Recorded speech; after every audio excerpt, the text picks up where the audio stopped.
Great morning, friends. Jason DeSantis, hashtag Cincy Car Coach, YouTube at Jason DeSantis. Not every question deserves an answer. There's a few levels I want to touch on this with. Let's think about it lightly.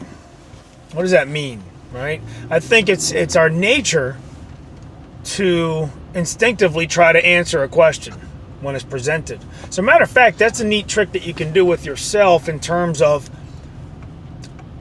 coming up with solutions to problems. That's a whole nother talk, but I'll touch on it briefly. Coming up with solutions to problems by asking the right questions, right?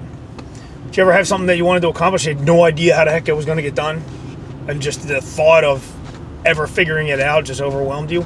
If you write down the question, what would it take, okay, eventually your brain kind of will develop and materialize an answer over time. Keep asking yourself, what will it take on a particular issue? So, that being said, put that aside. Not every question deserves an answer. Let's say you're in a rush.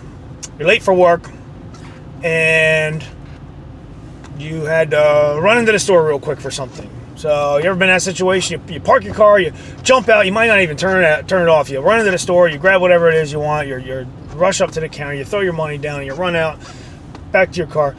Now, there's always that guy standing outside the store coming up with some kind of question to grab your attention, right? Usually it's because they need a handout. But if they're good, they're going to ask you a question to grab your attention.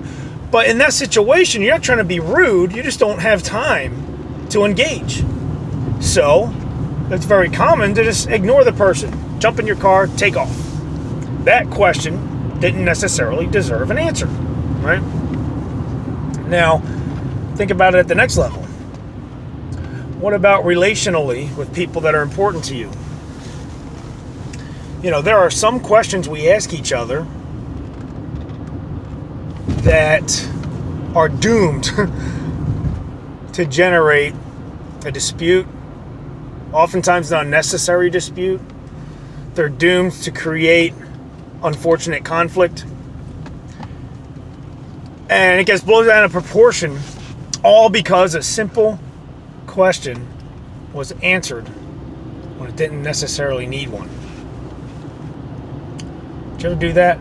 Did you ever ask somebody a question and their answer opened Pandora's box and you wish you could have just taken that question back?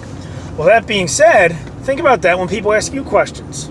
Co-workers, friends, the love of your life, whatever the case may be. Assess whether or not that question deserves an answer. And deserves a harsh word, but you get my point. Whether it requires an answer, or if an answer to it is good or bad. Okay, now let's take it deep within yourself. We ask ourselves questions all day long, subconsciously. And this goes back to what I started with, right? A healthy question to ask yourself is, what would it take when it comes to a problem that you don't have a solution to?